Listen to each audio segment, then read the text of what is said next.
नमस्कार दोस्तों, target with PS Parihar channel में आपका स्वागत है। सुबह की इस वीडियो में ऐसी सूचनाएं होती हैं जो विभिन्न समाचार पत्रों पर छपी हुई होती हैं और विद्यार्थियों के लिए आवश्यक होती हैं।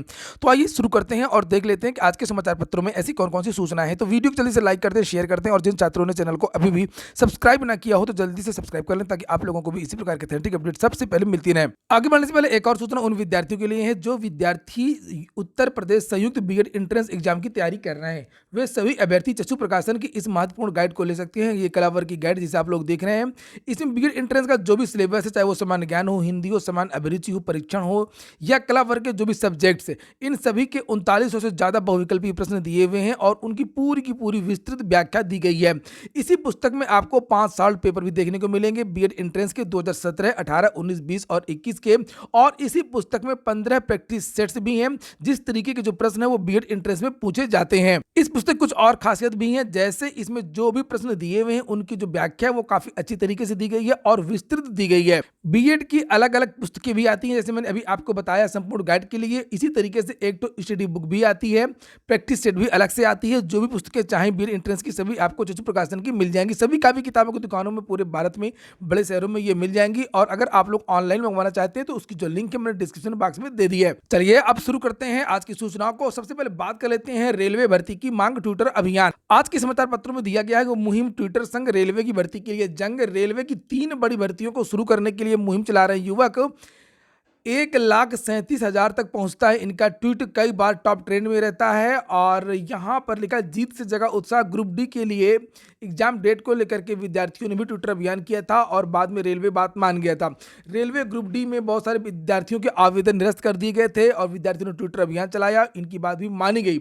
इससे विद्यार्थी गदगद हैं और वो लगातार ट्विटर अभियान चला रहे हैं। यहां पर लिखा कि बेरोजगारी की मांग झेल रहे युवाओं ने अब अपनी मांगों के लिए सोशल मीडिया को बड़ा हथियार बना लिया है। रेलवे की 3 बड़ी भर्तियों को शुरू कराने के लिए ट्विटर अभियान के जरिए बड़ी जंग शुरू कर दी है। हर सोमवार को सुबह ट्विटर पर हैशटैग ट्रेंड कराया जाने लगा है। हैशटैग रेलवे वैकेंसी पर यह ट्रेंड होता है।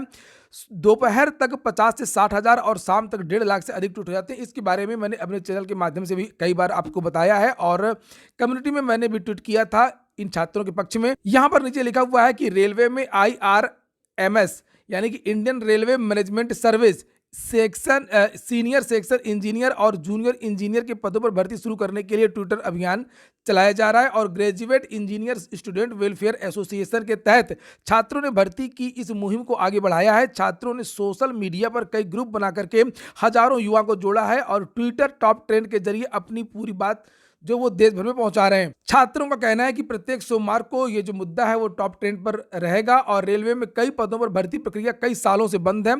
इसे शुरू किया जाए और इससे बेरोजगार छात्र अपना भविष्य संवार सके। 2016-17 से ये भर्तियां नहीं आई हैं जिनकी यहाँ पर बात हो रही है। और अब बात होगी उत्तर प्रदेश अधीनस्थ सेवा चयन आयोग की। समाचार पत्रों के माध्यम से तो रोज मैंने बताया था ना आप लोगों से कि रोज भर्ती निकलती है। अभी कुछ दिन पहले 850 दरोगा भर्ती निकली थी। उसके बाद में ये नगर निगम के बारे में भर्ती के बारे में बताया गया था और उसके बाद में पुलिस भर्ती के बारे में रोज बताया जा रहा है। और अब बताया गया है कि UPSSC से होंगी जल्द नगर निकायों के 58,000 से ज्यादा पदों पर भर्ती। हिंदुस्तान समाचार पत्र है, इसमें लिखा उत्तर प्रदेश के निकायों में 58,000 पद रिक्त हैं और UPSSC से होंगी भर्तियां। और यह डेट यहाँ पर पड़ी हुई है 15 दिसंबर 2021। नीचे लिखा है कि निकायों में रिक्त होने वाले पदों पर अब हर साल भर्तियां की जाएंगी। निकायों को हर साल 15 मई तक निर्धारित प्रारूप पर रिक्त पदों की सूचना स्थानीय निकाय निदेशालय को देनी होगी।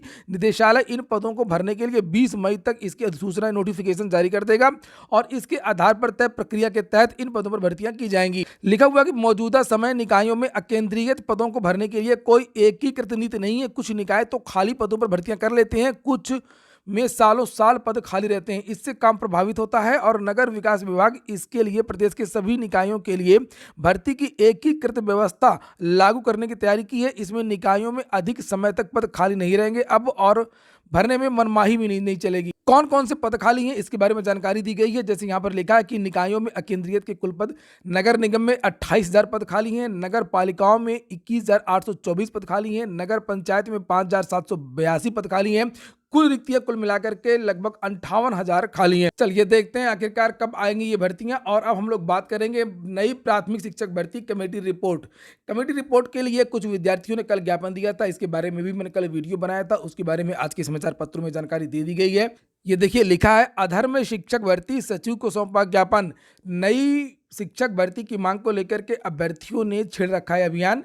परिषदीय स्कूलों में शिक्षक भर्ती के बनना संबंध देख रहे बहुत सारी बातें लिखी हैं, लेकिन कमेटी की रिपोर्ट अभी तक प्राप्त नहीं हुई है। मंगलवार को एक प्रतिनिधिमंडल सचिव बेसिक शिक्षा से मिला और ज्ञापन दिया है। प्रतिनिधिमंडल का नेतृत्व कर रहे पंकज मिश्रा ने बताया कि प्रतिनिधिमंडल ने बेसिक शिक्षा कार्यालय में अफसरों से मिलकर के 3 सदस्यीय कमेटी की रिपोर्ट के बारे में जानकारी ली है। उनका दावा है कि अफसरों ने जल्द ही रिपोर्ट प्रस्तुत करने का हवाला दिया है। अभ्यर्थियों ने कहा है कि विधानसभा चुनाव आचार संहिता के कुछ दिन ही शेष हैं। प्रशिक्षितों को जैसा अंदेशा था वही हो रहा है। पहले 28 नवंबर को टीटी रद्द किया गया, उसके बाद में टीटी में और देरी करवाया गया। प्रदेश सरकार नई शिक्षक भर्ती नहीं कराना चाहती है। अगर सरकार भर्तियां नहीं कर सकती है तो साल दर साल प्रशिक्षण क्यों करवाती है, क्यों ये कोर्स चल रहे हैं डीएलएड बीटीसी इत्यादि के। इसी के बारे में आज के बहुत सारे समाचार पत्रों में जानकारी दी गई है और यहाँ पर भी लिखा है कि अफसरों ने दावा किया है कि जल्द ही रिपोर्ट प्रस्तुत कर दी जाएगी। तो वहीं पर नई प्राथमिक शिक्षक भर्ती के लिए कल विधानसभा का घेराव भी किया था छात्रों ने। ये देख सकते हैं यहाँ वहाँ की तस्वीरें हैं और इसमें भी वही बातें लिखी हुई हैं कि विद्यार्थियों ने यहाँ पर नारेबाजी की। काफ़ी समय से भर्ती की मांग कर रहे प्रदर्शनकारी सोमवार को अचानक बड़ी संख्या में विधानसभा गेट के नंबर 2 के सामने एकत्र होकर नारेबाजी करने लगे। पुलिस ने रोकने की कोशिश की तो प्रदर्शनकारियों ने सड़क पर हंगामा शुरू कर दिया। प्रदर्शनकारियों में शामिल भानु प्रताप शुक्ल ने बताया कि सरकार ने भर्ती का वादा किया था, लेकिन जो वादे किए थे उससे ये मुकर गई और ये सब बातें यहाँ पर लिखी हुई हैं। और ये कल की तस्वीरें धरना प्रदर्शन की। लखनऊ में विद्यार्थियों ने कल जमकर के हंगामा काटा है और देखते हैं कि आखिरकार कब कमेटी की रिपोर्ट पहुंचती है, ज्ञापन जारी होता है।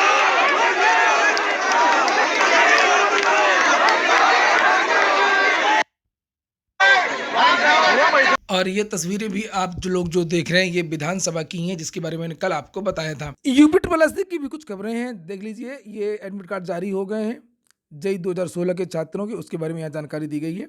कल से सीटेट के जो ऑनलाइन एग्जाम है यहाँ पर लिखा हुआ है 16 तारीख से ये शुरू हो रहे हैं और कितने कितने विद्यार्थी बैठेंगे सब जानकारी दी गई। कितने बजे से परीक्षा है और 2 दिन पहले इन विद्यार्थियों को जो है एडमिट कार्ड मिलेंगे। जिनकी परीक्षा 16 को है तो 14 को एडमिट कार्ड, जिनकी 18 को है तो उनको 2 दिन पहले 16 को एडमिट कार्ड, इस तरीके से एडमिट कार्ड मिलेंगे। चूंकि सीटीईटी कई चरणों में हो रही है इस बार, तो इसलिए नॉर्मलाइजेशन को लेकर के भी एक नोटिस जारी की गई है। ये 16 तारीख से शुरू होगी और 13 जनवरी तक ये परीक्षाएं। तो इसी के बारे में यहाँ पर लिखा है कि बहुत सारी शिफ्टों में परीक्षाएं हो रही हैं और यहाँ पर लिखा है कि नॉर्मलाइजेशन प्रोसेस की जो प्रक्रिया है वो अपनाई जा सकती है। तो कुछ छात्रों के नंबर घट बढ़ सकते हैं और उसके बारे में पहले ही स्पष्ट कर दिया है। ये पूरी लाइन को पढ़िए, यहाँ पर लिखा हुआ है, further to ensure fairness the board में adopt score normalisation process to account for variations if any in the difficulty level of different sets of question paper. तो नॉर्मलाइजेशन की प्रक्रिया वो सीटेट जो है वो अपनाएगा। लिखा हुआ, प्रधानों के मानदेय में हो सकती है बढ़ोतरी और आशा बहुओं का भत्ता भी दोगुना हो सकता है। पंचायत के जितने भी पदाधिकारी हैं, चाहे वो जिला पंचायत अध्यक्ष हों, चाहे वो ब्लॉक प्रमुख हों, चाहे वो प्रधान हो, सभी को आज कुछ न कुछ मिलने वाला है। इसके बारे में यहाँ पर सूचना दी गई है कि मुख्यमंत्री योगी आदित्यनाथ बुधवार को यहाँ आयोजित होने वाले उत्तर प्रदेश ग्राम उत्कर्ष समारोह में पंचायत प्रतिनिधियों के हितों में कई महत्वपूर्ण घोषणाएं कर सकते हैं। इसके तहत प्रधानों के मानदेय की राशि में 3500 से बढ़ाकर के 5000 रुपये तक हो सकती है और भी यहाँ पर बहुत सारी बातें लिखी हुई हैं। लिखा हुआ, जिला पंचायत व बीडीसी का भत्ता भी प्रति बैठक 500 रुपये बढ़ जाएगा। लिखा, सूत्रों के अनुसार प्रधानों का मानदेय 3500 से 5000 और क्षेत्र पंचायत प्रमुखों का मानदेय 9800 रुपये से बढ़ाकर के 11300 रुपये तथा जिला पंचायत अध्यक्षों का जो मानदेय है वो 14000 रुपये से बढ़ाकर के 15500 रुपये कर दिया जाएगा। अगली सूचना है उत्तर प्रदेश लोक सेवा आयोग की, विद्यार्थी जाएंगे कोर्ट। चूंकि लोक सेवा आयोग रिवाइज्ड आंसर की जारी नहीं कर रहा है, प्री का कट ऑफ बताने में बहुत देरी कर रहा है, बताता ही नहीं है।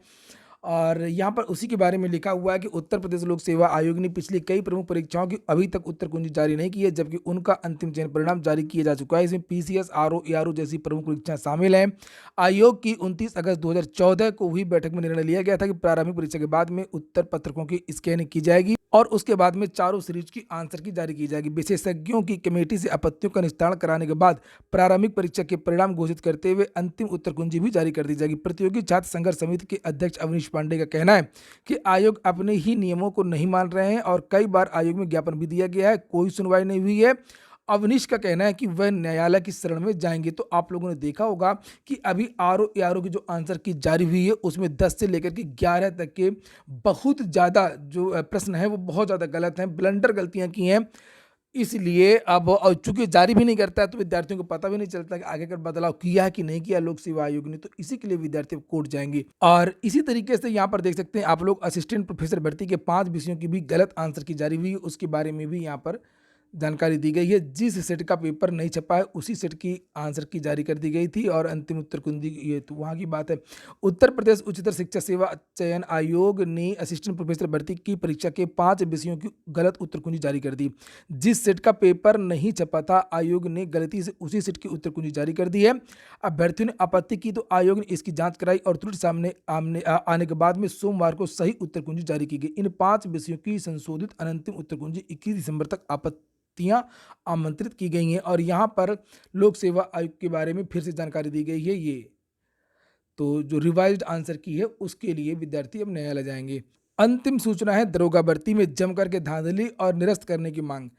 अभी जब आंसर की जारी की गई है, ऑनलाइन एग्जाम हुए थे इसके और तभी से ये हंगामा है छात्रों के बीच में कि दरोगा भर्ती हर हाल में निरस्त होना चाहिए। इसके लिए विद्यार्थी लगातार ट्विटर पर अभियान भी चला रहे हैं, सोशल मीडिया पर अभियान चला रहे हैं, बहुत सारे ज्ञापन दे रहे हैं। और विद्यार्थियों का कहना है कि ये कैसे संभव है कि एक निश्चित समय के अंदर किसी विद्यार्थी के 160 से लेकर के 153, 54, 55 तक नंबर विद्यार्थियों ने पाए हैं।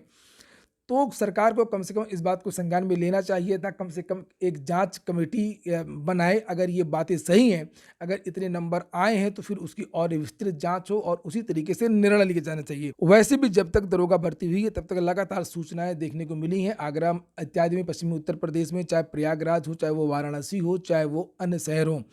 परीक्षा केंद्रों में वायर लगा करके जो कंप्यूटर को हैक करके बहुत सारे ऐप के माध्यम से बहुत सारे लोग पकड़े गए थे, कुछ साल भर पकड़े गए थे, परीक्षा केंद्र के जो टीचर थे वो पकड़े गए थे। तो इन बातों को भी सरकार चाहे तो संज्ञान में ले सकती है। आप लोग क्या चाहते हैं कि जांच हो या भर्ती निरस्त हो, आप लोग कमेंट बॉक्स में अवश्य बताएं। ये हो गया आज का वीडियो अगर आपको अच्छा लगा तो लाइक कर दें। जिन छात्रों ने चैनल को सब्सक्राइब न किया सब्सक्राइब कर लें। पूरा वीडियो सुनने के लिए